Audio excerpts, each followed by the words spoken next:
हवा में शौर्य और प्रेम की कहानियां गूंज रही थी। भारत के हृदय में दो राज्य अलग खड़े थे।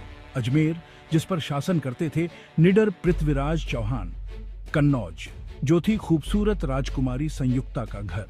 पृथ्वीराज अजमेर के शेर अपनी बहादुरी और ताकत के लिए जाने जाते थे। युद्ध में उनकी जीत के किस्से मशहूर थे। कन्नौज की नगीना संयुक्ता के पास थी एक तेज दिमाग और मनमोहक सुंदरता। वो अपनी दृढ़ इच्छा शक्ति और स्वतंत्र विचारों के लिए भी जानी जाती थी। ऐसा लगता था जैसे उनकी राहें मिलने को बनी थी। उनकी कहानी अवतारों में लिखी जाने वाली थी। प्यार, साहस और एक ऐसे बंधन की कहानी जिसे वक्त भी मिटा नहीं सका।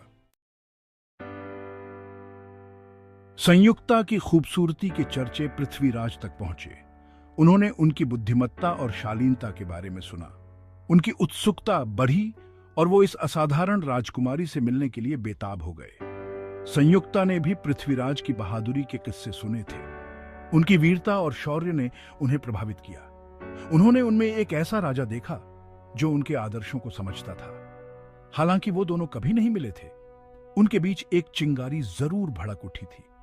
एक ऐसा रिश्ता जो प्रशंसा और सम्मान से और मजबूत हो रहा था। उनके बीच की दूरी ने उनके प्यार को और गहरा कर दिया।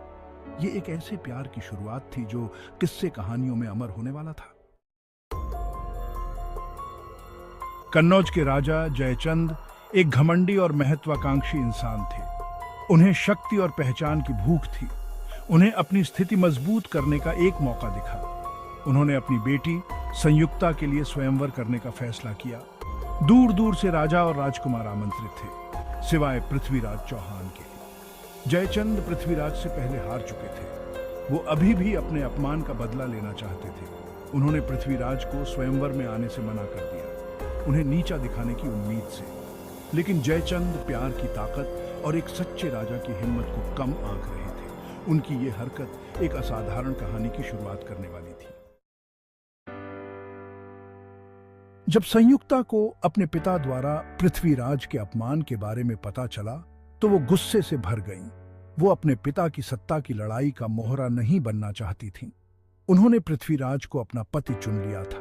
उन्होंने पृथ्वीराज को एक गुप्त संदेश भेजा जिसमें उन्होंने स्वयंवर और अपने अटूट प्रेम के बारे में बताया। संयुक्ता के प्यार से अभिभूत पृथ्वीराज ने जयचंद को चुनौती देने की कसम खाई।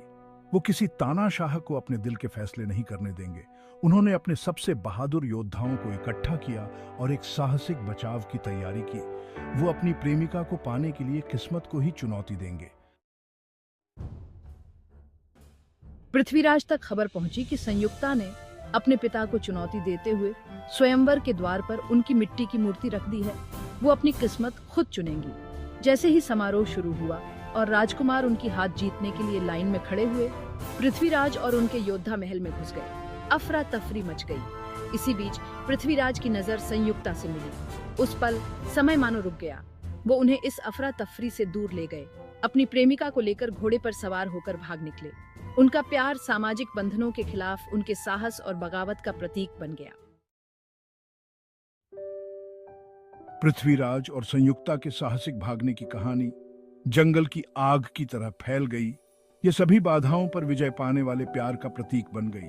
उनका प्यार आशा की किरण था। इसने दिखाया कि विपरीत परिस्थितियों में भी सच्चा प्यार जीत सकता है। वे राजा और रानी के रूप में रहते थे।